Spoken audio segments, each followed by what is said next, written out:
હું ઈટ અને સિમેન્ટની મદદથી મકાન બનાવું છું. હવે શાળામાં બાળકોને ભણાવીશ. હું એ ચોધી છું. હું શાળાનું વર્ક કરું છું.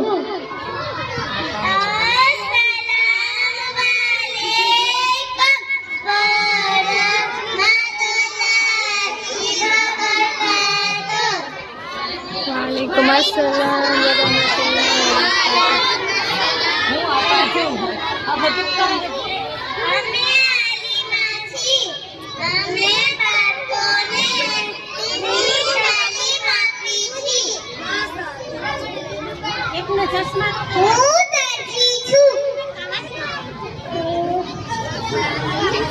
હું કપડાં સીવું છું. હું